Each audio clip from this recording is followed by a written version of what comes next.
La hora de hacer ciertos análisis en relación con el hombre. Ciertamente, y en nombre de la verdad, la antropología meramente materialista nada sabe sobre lo que es el origen del hombre. Ya en pasadas cátedras hicimos nosotros algunos análisis someros y ahora vamos a ahondar algo más en esta cuestión. Pensemos por un momento en los tiempos mesozoicos de nuestro mundo, en la era de los reptiles.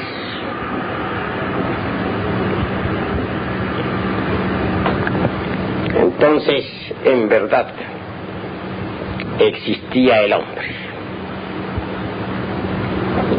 Claro, esto lo niega la antropología materialista.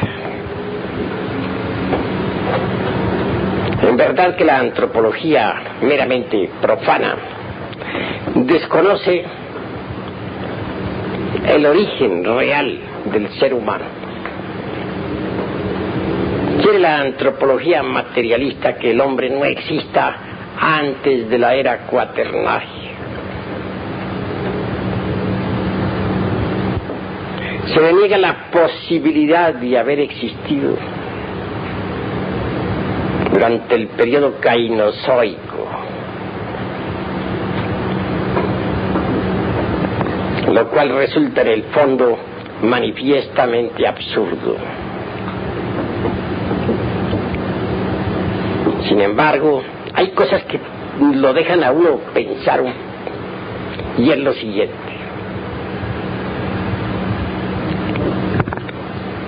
¿Por qué ciertas especies como el plesiosaurio y el leptodáctilo pudieron sobrevivir durante tanto tiempo y al fin murieron, quedando hoy nada más que sus restos en algunos museos? Sin embargo, el hombre, a pesar de que esas especies fallecieron, de que se extinguieron sobre la faz de la tierra, todavía sigue existiendo. ¿Por qué se extinguieron las especies del periodo mesoceno, de la época mesozoica? ¿Y cómo es que los seres humanos no se hayan extinguido? Tantas especies desaparecieron y los seres humanos continúan vivos. ¿Cómo es eso? ¿Qué explicación podría dar la ciencia materialista? No da ninguna. Obviamente, la especie humana debería haber desaparecido.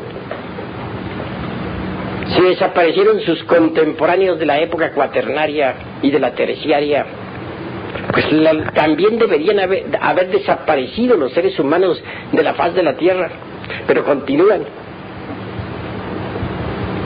Esto nos permite inferir la existencia del ser humano mucho antes de la época cuaternaria y aún más, mucho antes de la época de los reptiles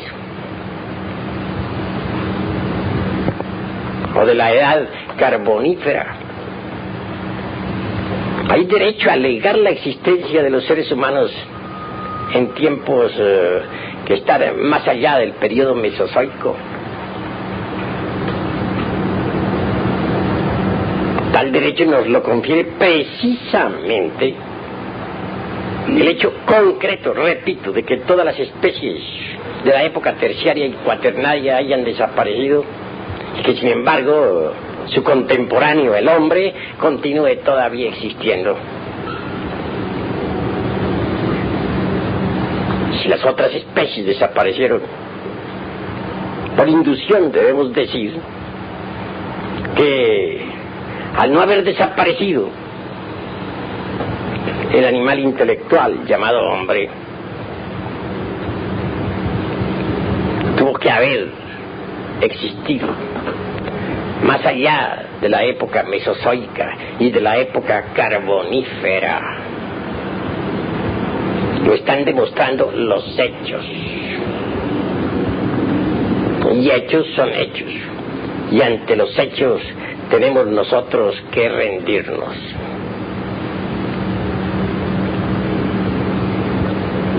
Una cosa es terriblemente cierta.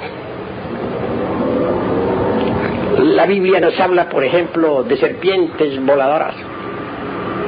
Y Job cita al Leviatán.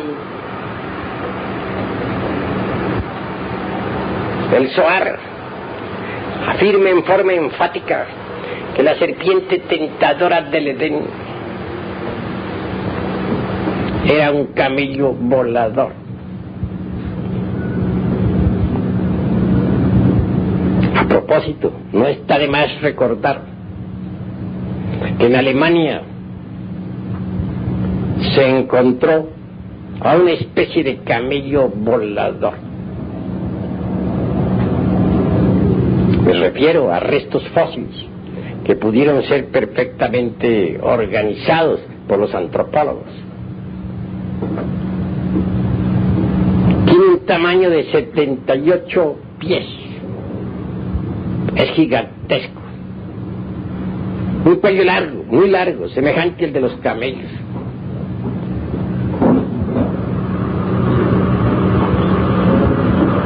Sin embargo, está provisto de alas membranosas. Y cuando se observa el cuerpo de aquellos restos óseos,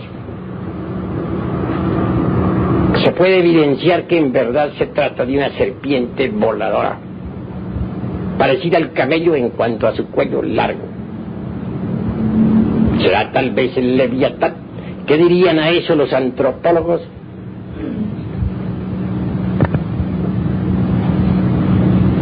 Obviamente este sauro,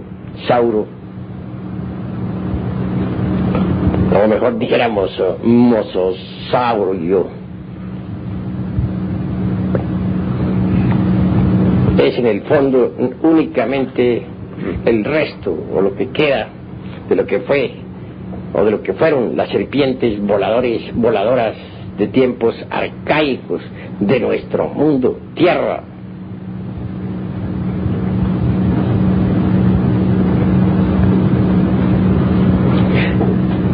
Ahondando en todo esto, hallamos otros aspectos muy interesantes dentro del campo de la antropología. En la Biblioteca Imperial de Pekín, por ejemplo, existían pinturas en las que aparecían algunos plesiosaurios y también algunos pterodáctilos.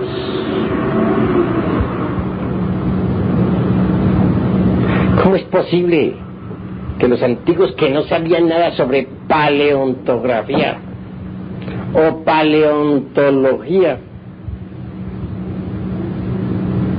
conocieran especies ya extinguidas de la época misma de los reptiles?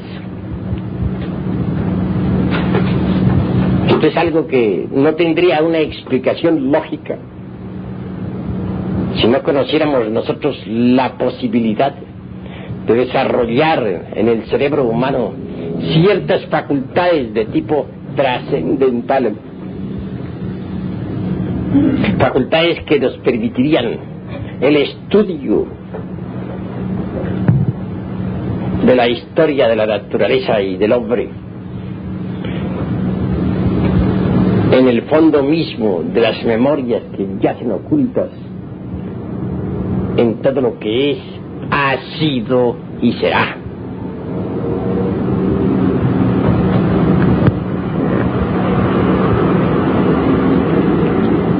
En realidad, de verdad, mis estimables amigos, tenemos nosotros que saber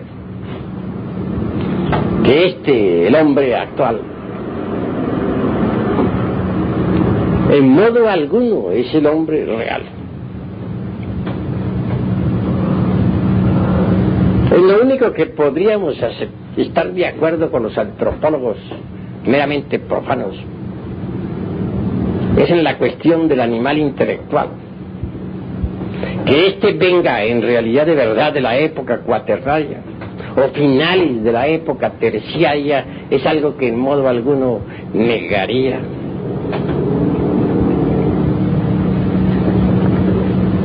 Pero antes que todo conviene hacer una plena diferenciación entre el hombre y el animal intelectual. El hombre verdadero existió más allá de la época carbonífera y de la edad meramente mesozoica.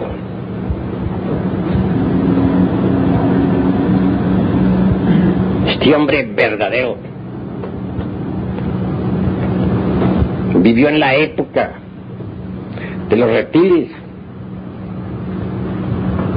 Desgraciadamente algunos seres humanos auténticos degeneraron terriblemente al final de la época terciaria, durante el Mioceno. Se mezclaron entonces, desgraciadamente, como ya dije en mi pasada plática, con algunas bestias de la naturaleza. Y de ello resultaron ciertos simios gigantescos. Estoy repitiendo algo que ya dije, que tenían rostros azules o rojos, que caminaban sobre pies y manos o que se erguían como bípedos y que tenían la capacidad de hablar.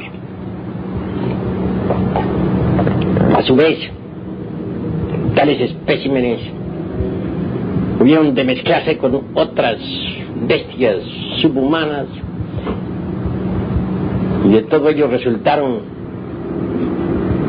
ya los simios que conocemos, o también a base de ciertas evoluciones algunos tipos de humanoides. Estos humanoides siguieron reproduciéndose incesantemente durante la época cuaternaria. Y posteriormente, en esta época en que nos encontramos, son estos humanoides la humanidad actual, mezcla de hombres auténticos con bestias de la naturaleza. Ahora verán pues la diferencia que existe entre los hombres reales de la primera, segunda y tercera raza y los animales intelectuales de la cuarta y de la quinta raza en que nos encontramos. Sin embargo, no por eso hemos de desalentarnos. Los gérmenes para el hombre están en las mismas glándulas sexuales. Los cargamos. No hay quien no cargue tales gérmenes, puesto que es el resultado de la mezcla del hombre con el animal. Si carga tales gérmenes, existe la posibilidad de elevarse al estado humano verdadero.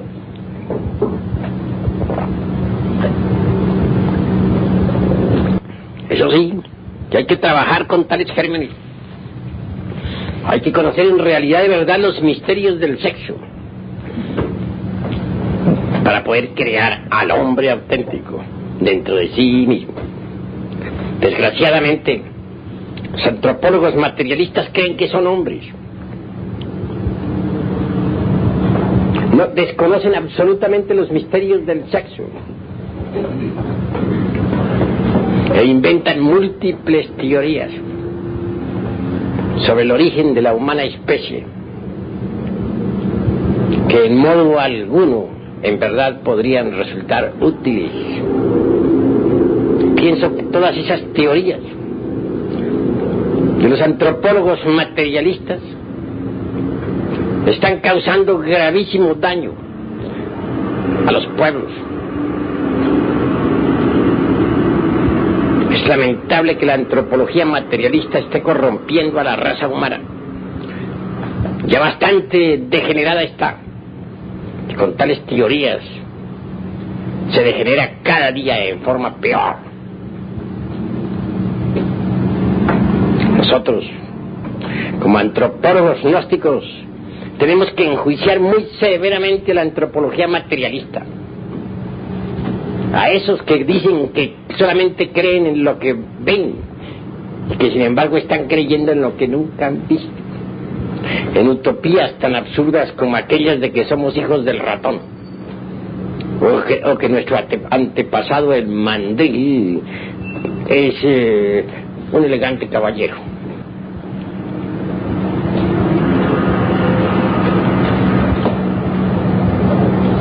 Tenemos que buscar indudablemente el origen de esta raza humana, de esta quinta raza que es a la cual nosotros pertenecemos. Debemos hallar su cuna por la Cachemira, por la meseta central del Tíbet, por el Euxinio, etcétera. No quiero decir que la cuna completa de la raza actual haya tenido su origen absolutamente en esas regiones que he citado, pero en nombre de la verdad debo decir que tales regiones de la Tierra constituyen una cuna muy importante de la especie humana, una de las varias cunas. Me refiero a la especie humana actual, a las gentes de la quinta raza. Han habido 5 razas en el mundo que corresponden a 5 épocas diferentes. En primer lugar dije que teníamos la raza protoplasmática, luego los hiperbóreos, posteriormente los lemures, más tarde los atlantes, y por último tenemos esta raza que es la nuestra, la área. Nosotros iremos desarrollando a través de estas pláticas la historia de cada raza, aunque sea en forma somera, más una descripción completa de los escenarios en los cuales se ha desarrollado. Hoy por hoy me limito a decir que los hombres de la primera raza propiamente dicha existieron en el casquete polar del norte, en la isla sagrada. Entonces, ese casquete polar del norte, los polos, mejor dijéramos, ocupaban la zona ecuatorial.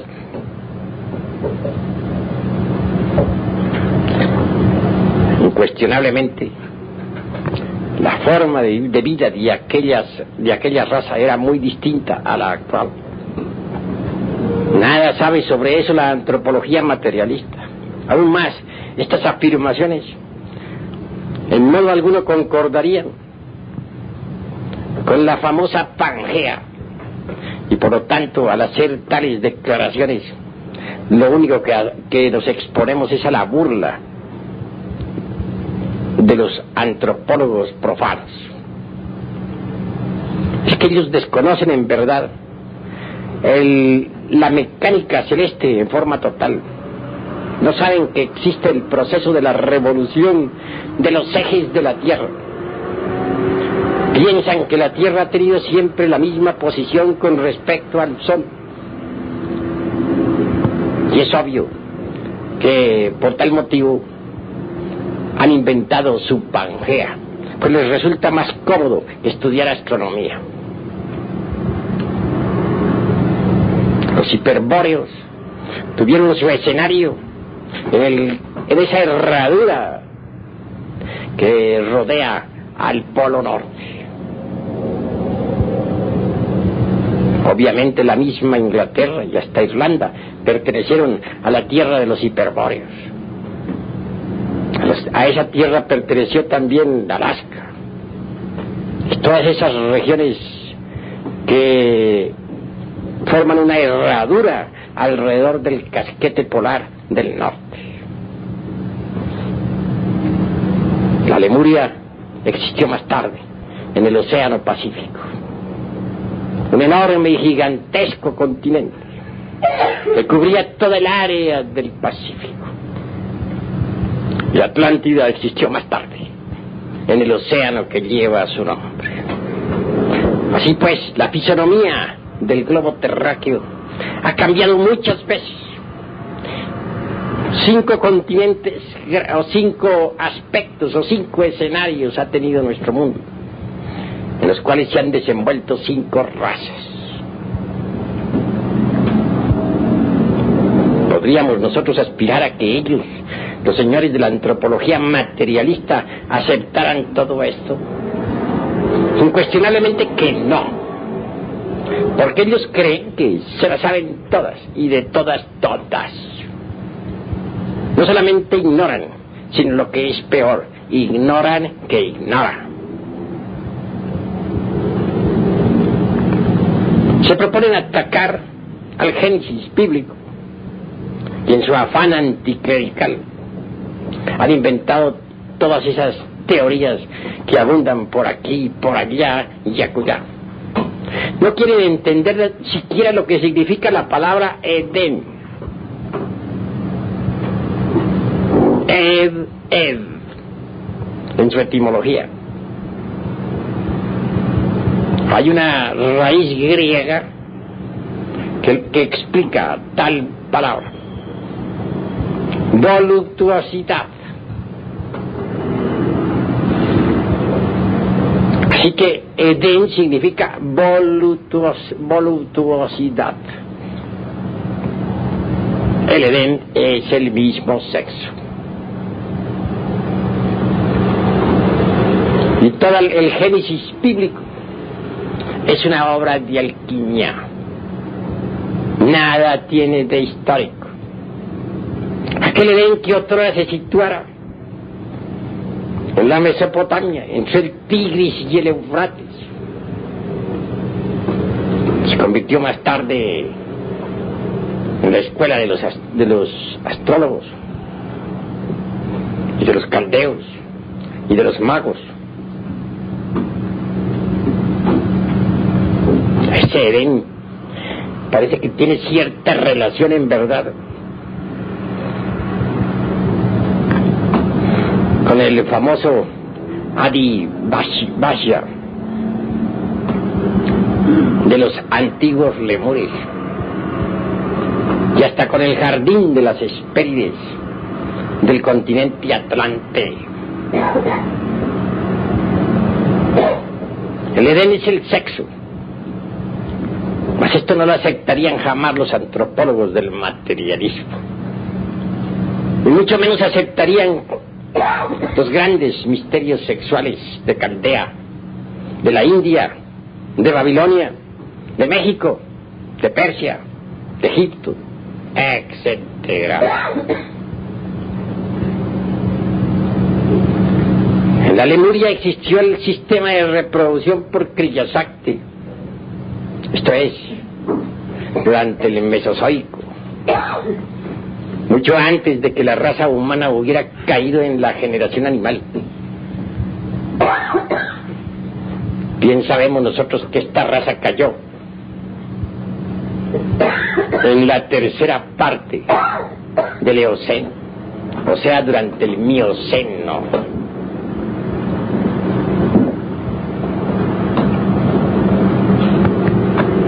Las gentes, los hombres verdaderos de la época mesozoica,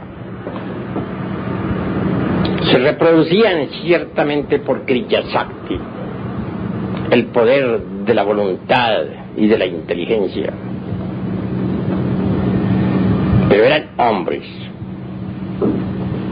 y su sistema de reproducción no sería aceptado hoy en día por los animales intelectuales. El sistema de reproducción de los hombres verdaderos es el de Kriyasakti.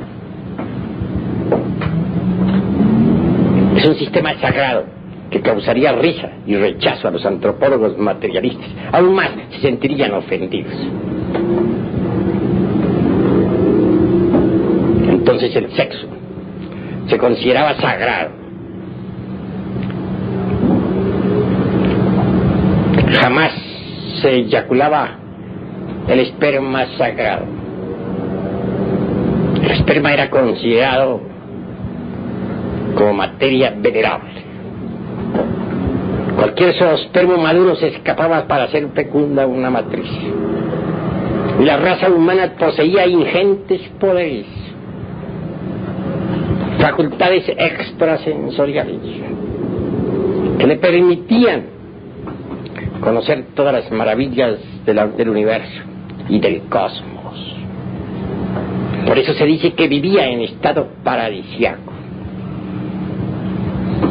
Pero cuando el hombre cayó en la generación animal, es decir, cuando comenzó a eyacular la entidad del semen, se precipitó la involución. Y fue en realidad en la tercera parte del Eoceno cuando el hombre caído llegó a mezclarse hasta con las mismísimas bestias de la naturaleza. De allí nació el animal intelectual. Incuestionablemente el animal intelectual no podría jamás aceptar el sistema de reproducción por Kriyasakti, precisamente por su condición de animal. El sistema de Kriyasakti no es para los animales intelectuales, es para los hombres. Son dos reinos distintos. Así que en realidad de verdad no debería sorprendernos que los animales intelectuales de la antropología materialista rechazaran el sistema de reproducción por Kriyasakti. Y tienen hasta razón en rechazarlo. Pues el sistema no es para los animales intelectuales, repito, sino para los hombres. Sin embargo, como quiera que los gérmenes del hombre, a pesar de todo, están en nuestras glándulas endócrinas,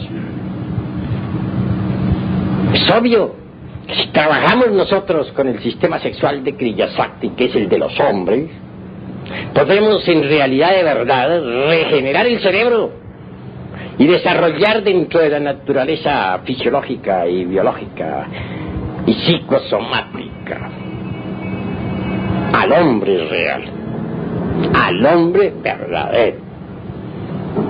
Pero repito, esto no le gusta a los animales intelectuales. Nosotros en la gnosis hemos difundido por todas partes los misterios del sexo. Si bien es cierto que el gnosticismo universal ha aceptado el sistema de reproducción por Kriyasakti, no es menos cierto que millones de animales intelectuales lo han rechazado. Y no podemos criticarlos, puesto que ellos son animales intelectuales, el producto de la relación sexual de ciertos hombres que degeneraron en la época terciaria y que se mezclaron con bestias de la naturaleza. ¿Cómo podrían las bestias, ese producto de hombres y bestias, aceptar un sistema sexual que no les pertenece? Imposible. Así que vale la pena que reflexionemos un poco. Pero bueno, vamos a entrar a un punto más importante, que lo he anotado hoy para que reflexionemos sobre eso. Al fin y al cabo, ¿de dónde surgieron todas las especies vivientes? ¿De dónde surgió esta naturaleza? ¿Por qué tendríamos nosotros que aceptar meras utopías materialistas? ¿Por qué habríamos de aceptar el dogma de la evolución? ¿Por qué tendríamos que vivir nosotros dentro del mundo de las hipótesis?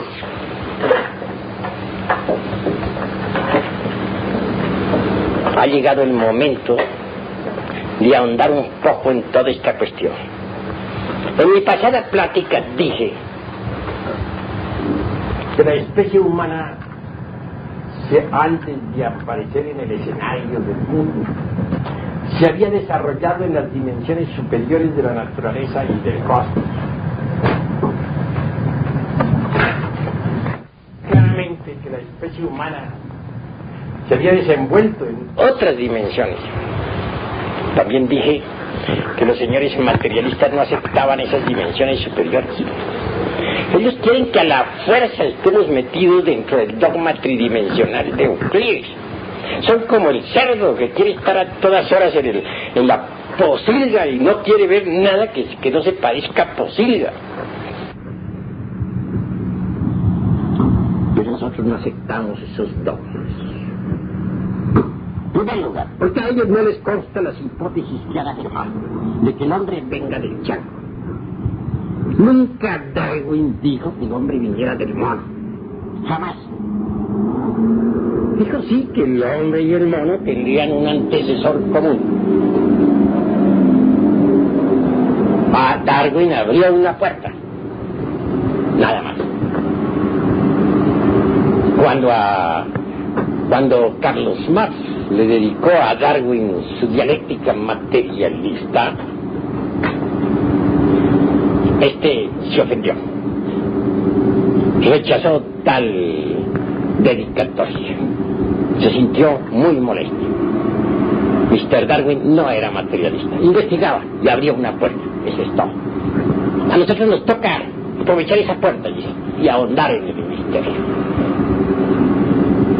Si todo lo que hay hasta ahora son hipótesis, como lo dice Haeckel, quien en verdad asegura en forma enfática que ni la geología, ni la filogenia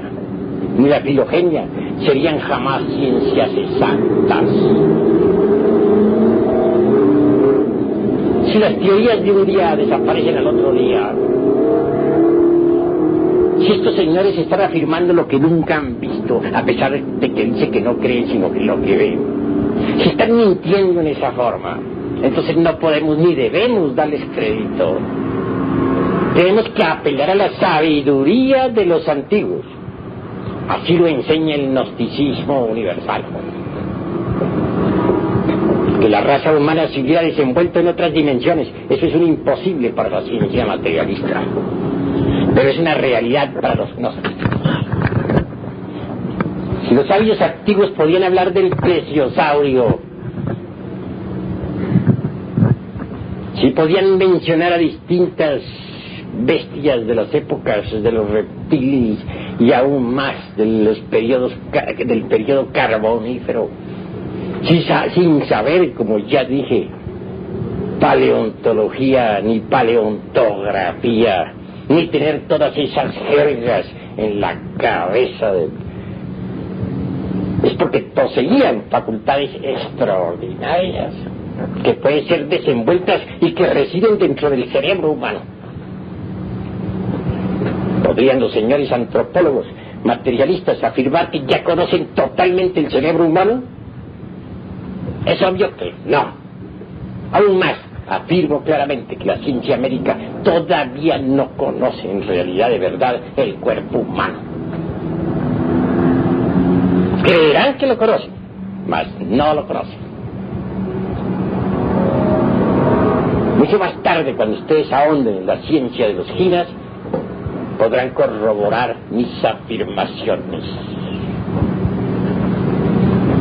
Pero no nos desviemos tanto del tema. Al fin y al cabo, ¿cuál es el origen de la humanidad, de la tierra, de las razas, de la naturaleza, de todo lo que ha sido, es y será? Esto es lo que hay que reflexionar hoy. ¿Qué nos dicen los náhuatl sobre el Omeyocan? ¿Y qué es el Omeyocan, el lugar 2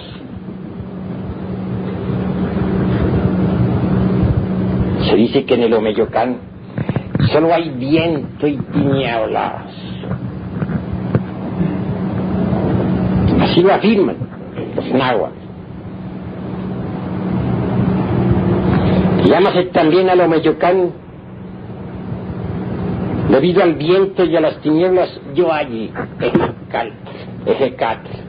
El Yoalli Ejecatl es algo que nos debe invitar a la reflexión. Pero reflexionemos, continuemos.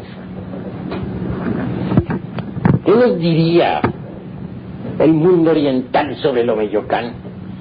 Ya no únicamente los eruditos de nuestro país, México, sino los asiáticos.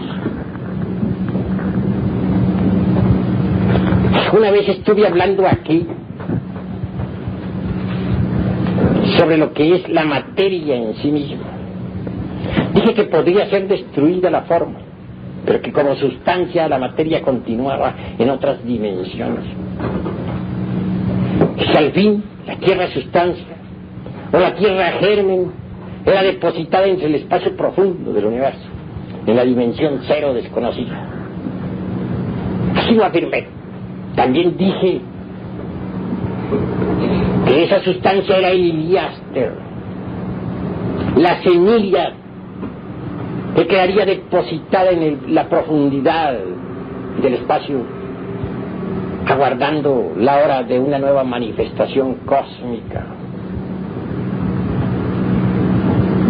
Recuerden ustedes que aclaré un poco más esto al decir que así como cuando un árbol muere queda su semilla y que en ella existen todas las posibilidades de un nuevo desarrollo para un nuevo árbol, así también cuando un mundo muere queda su semilla. La materia homogénea, insípida, insustancial, inodora, incolora, depositada entre el seno de la eterna madre espacio.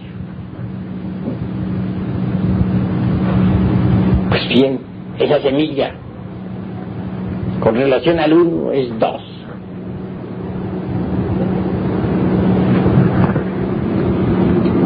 No debemos olvidar que para ser uno se necesita ser dos. Solo así podemos, que para ser uno hay que primero ser dos. Y el uno se siente dos. Esa tierra caótica, primigenia, insípida, insustancial, inodora, ese germen de mundo, depositado entre la madre espacio, es el Omeyocan. Un verdadero paraíso que durante el tiempo de inactividad vibra, sin embargo, con felicidad. Llámase también, se ha dicho al Omeyocan, debido al viento y a las tinieblas, Yoalli Ejecatl. ¿Por qué? Porque Ejecatl es el dios del movimiento cósmico, el dios del viento. Yoalli Ejecatl. He ahí, el gran movimiento cósmico, en el Omeyocan. Es allí en el Omeyocan donde reina la auténtica felicidad del mundo.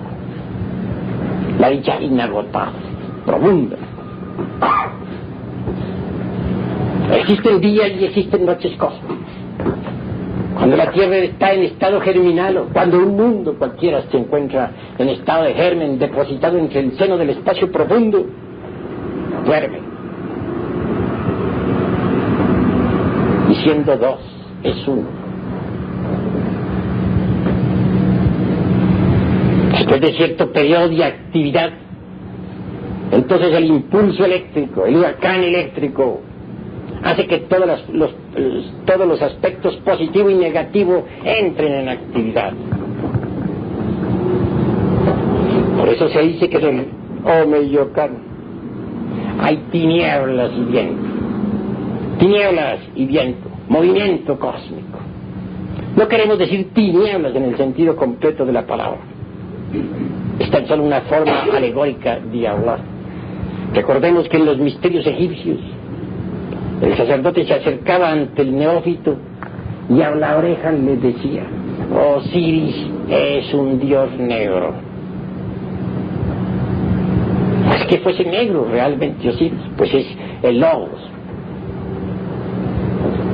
Sucede que la luz del espíritu puro, la luz de la gran realidad, es tinieblas para el intelecto. Y se dice que en el Omeyocana solo hay tinieblas y viento, es decir, movimiento cósmico. Se quiere decir que allí está la luz increada, que allí se desarrolla el movimiento cósmico representado por eje 4.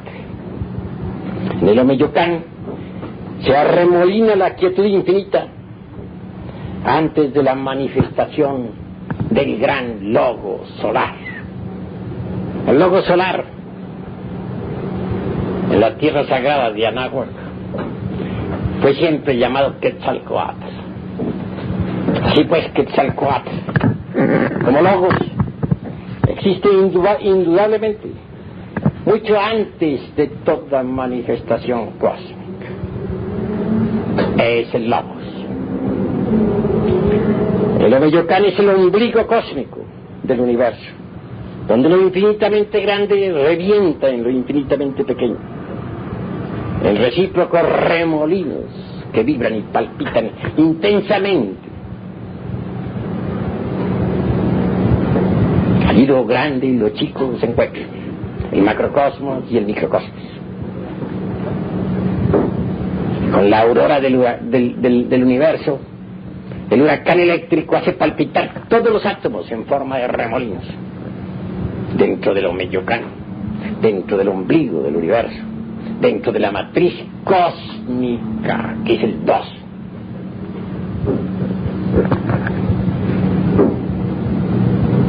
En el Omeyocán, el Tloquenahuaque es tempestad nocturna de todas las posibilidades. ¿Por qué? Porque cuando el movimiento eléctrico, el huracán eléctrico, el torbellino eléctrico hacen girar todos esos átomos dentro de la materia caótica, existen todas las posibilidades de la vida universal. Así lo han escrito siempre los mejores autores de cosmogénesis. Naturalmente estamos diciendo algo que nunca aceptaría en modo alguno la ciencia materialista. En el Omeyocán, el señor de la noche, el negro Tecastlipoca, se niega, revienta en luz y nace el universo que fecunda, que maneja Quetzalcóatl, el logo solar. Recordemos nosotros que este Tecastlipoca representa en su aspecto femenino a la luna y a Dios Madre. Y el Omeyocán es precisamente eso, Dios Madre. Es precisamente la matriz del mundo. Por eso se dice que Tecastlipoca revienta en luz. Sí, la madre se hincha como la flor del loto. Y al fin nace este universo, que de hecho fecunda el logos. En náhuatl se dice que Quetzalcóatl entonces dirige y maneja ese universo que surge a la existencia. El logos, unidad múltiple perfecta, es radical. Mas se desdobla a sí mismo en los 49 fuegos para trabajar con este universo naciente. Incuestionablemente es precisamente el logos Quetzalcóatl quien dirige este universo. Es mejor dijéramos la conciencia cósmica gobernando y dirigiendo lo que es, ha sido y será. Pero estoy seguro, perfectamente seguro, de que la antropología materialista no aceptaría esta concepción del Quetzalcóatl.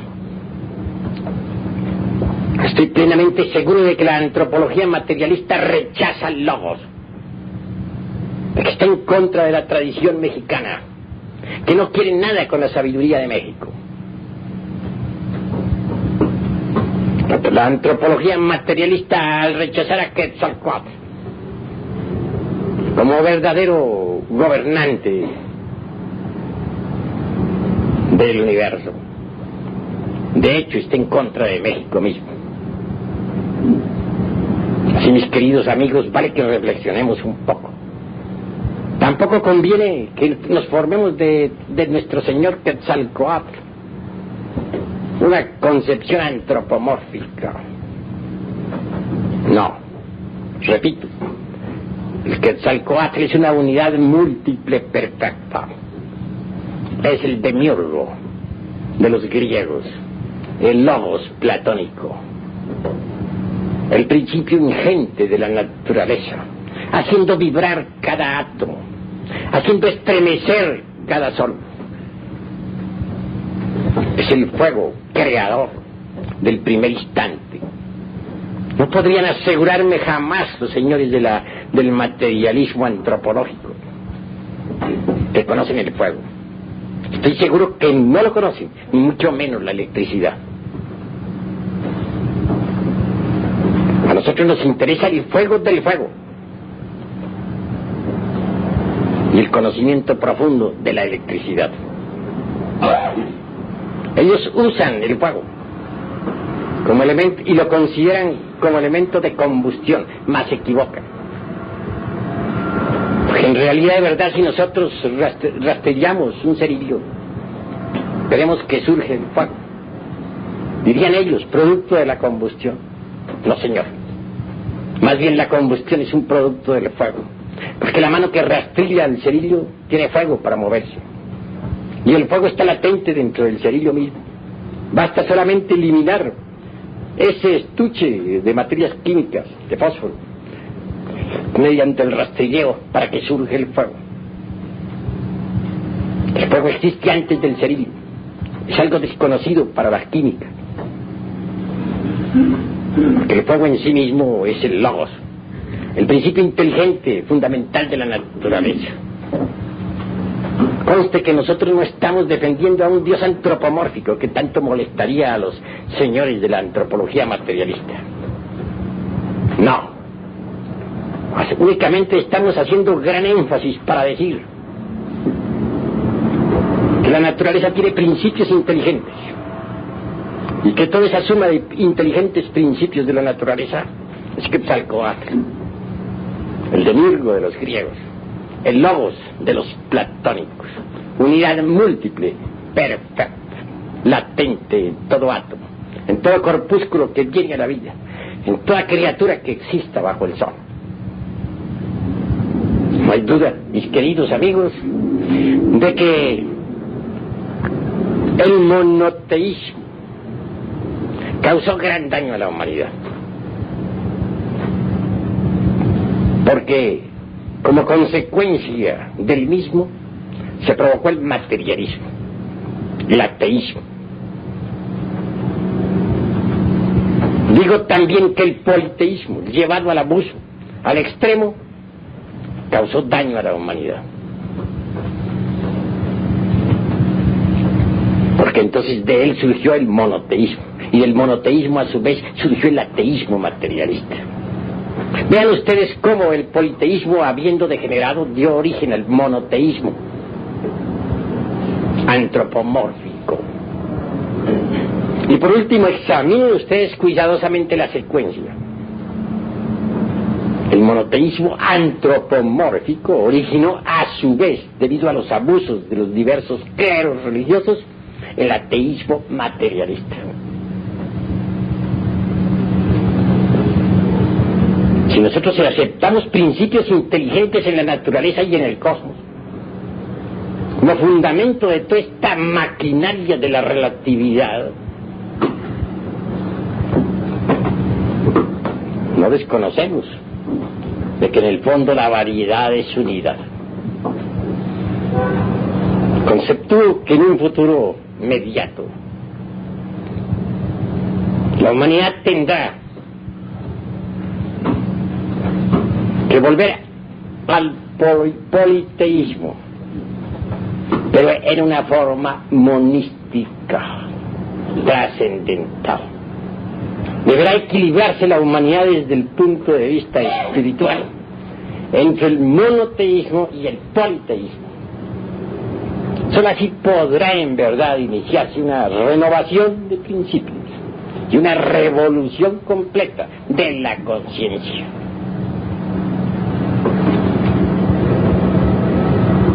Hasta aquí mis palabras de esta noche. Dejo ahora plena libertad a los aquí presentes para que hagan las preguntas que se relacionan con el tema, advirtiendo que no contestaré preguntas que no tengan que ver con el tema.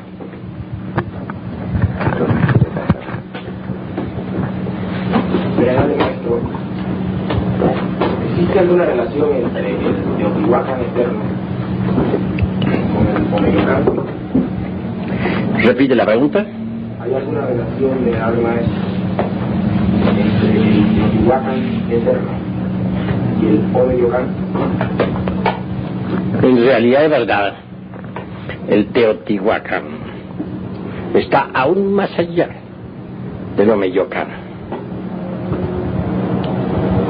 Podría decir que el Teotihuacán es el sol sagrado absoluto y el Omeyocan es algo muy diferente.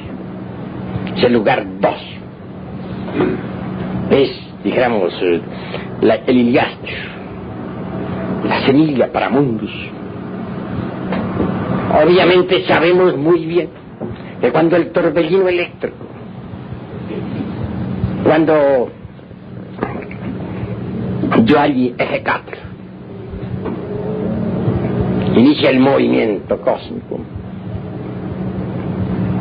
entonces surge el dualismo, deviene el caos. Tal caos es fecundado mucho más tarde, como ya dije, por Quetzalcóatl, el Logos, unidad múltiple perfecta. Distingamos pues entre el Teotihuacán y el Omeyocan. ¿Alguna otra pregunta? Todos los aquí presentes deben preguntar. Si tienen alguna duda, si no la tienen, pues no pregunten.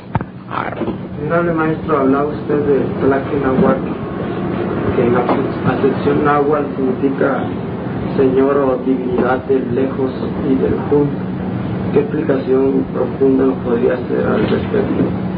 Lo que ya dije, el viento, las tinieblas, el movimiento, en que lo infinitamente grande se volca dentro de lo infinitamente pequeño, remolinos incesantes que se cruzan y se mezclan. Todo eso sucede siempre, como ya afirmé en forma enfática, en el Omeyocan.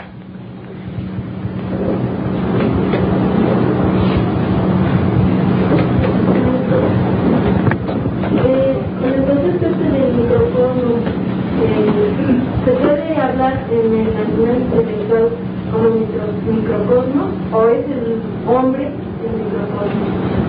Bueno, en el animal intelectual existe la posibilidad del microcosmos, puesto que carga la semilla de hombre, aunque no es más que una bestia razonativa.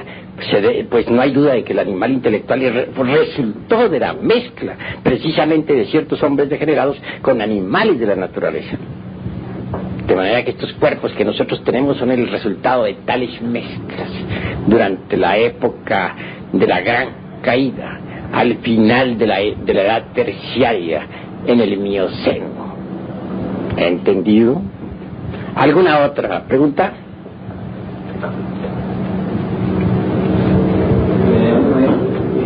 Ampliando un poquito el aspecto de que no somos más ahora el resultado de bestia, la reproducción de hombres degenerados con bestias, que nosotros escasamente la única posibilidad humana son los gérmenes que llevamos dentro de nuestras glándulas endócrinas, endocrinas.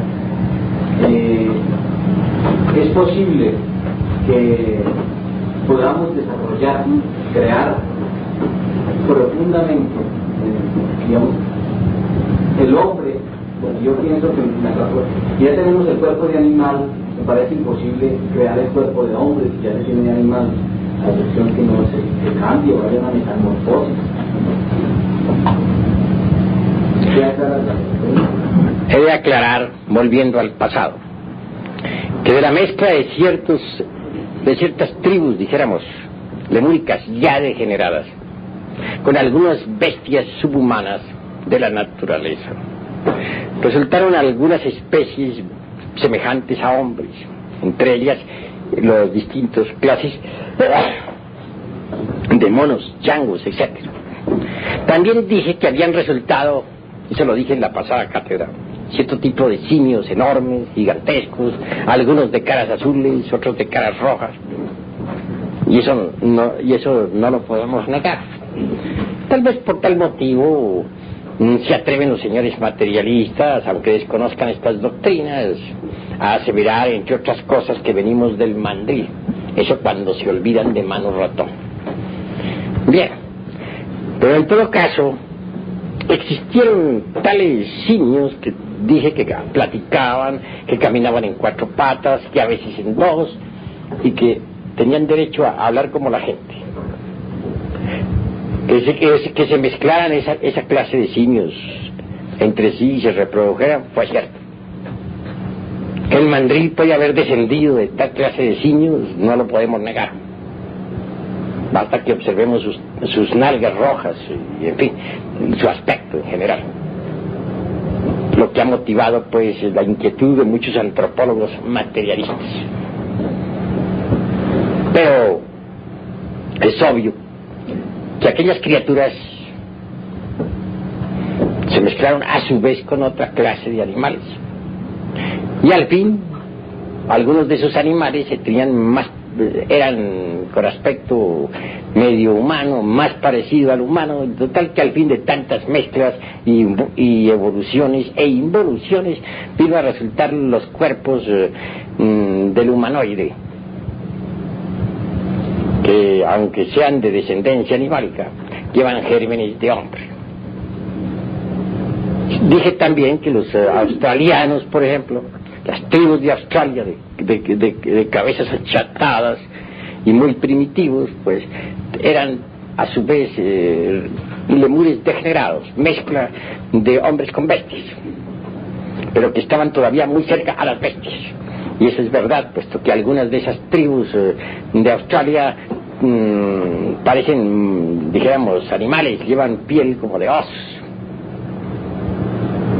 Si todas esas metamorfosis son posibles, es posible también, ya que el cuerpo humano actual se parece al hombre, aunque no sea hombre, crear dentro del organismo humano, dentro de lo psicosomático, dijéramos, al hombre auténtico. Solo nos quedaría saber manejar las semillas, iniciar la revolución del germen mismo, para que estos gérmenes brotaran y dentro de lo psicosomático surgiera el hombre interior, el hombre real. Que en este trabajo hayan de hacerse en ciertas modificaciones orgánicas no lo podemos negar. Por ejemplo, individuos que han degenerado sus glándulas, que se han sometido a trasplantes glandulares o de vísceras, son casos perdidos. Ya en ese terreno no es posible que los gérmenes del hombre puedan brotar, germinar, desarrollarse. Así pues que en verdad, mis queridos amigos, hay que hacer ciertos cambios en el organismo físico, y esos cambios se hacen precisamente con el trabajo sexual, adoptando el sistema de Kriya Shakti, el método de reproducción de los lemures. Pero obviamente, como ya les dije y les repito ahora, este método de reproducción es odiado a muerte por los animales intelectuales. Mas si algún animal intelectual desea convertirse en hombre, tiene que aceptar el sistema sexual de los hombres o continuar como animal intelectual. Así pues hay que provocar ciertas mutaciones, ciertos cambios favorables. Así es posible que el animal intelectual se eleve al nivel del hombre. Bueno, hasta aquí mis palabras. ¿Va alguna otra pregunta? A ver, hermano, Aladino. Maestro, en Tenayuca, aunque es ciudad de los muros, se adora a Tatiboca, que usted citó, y allí hay solamente muchas calaveras que representan pues, a la memoria, a la muerte. Tiene relaciones, digamos, con que la matriz del mundo de Tatiboca, la luna, la diosa con la noche, tiene relaciones también con Son claros que se adora ahí mismo la pirámide de Sayuca, ¿no? Las aguas de la pirámide.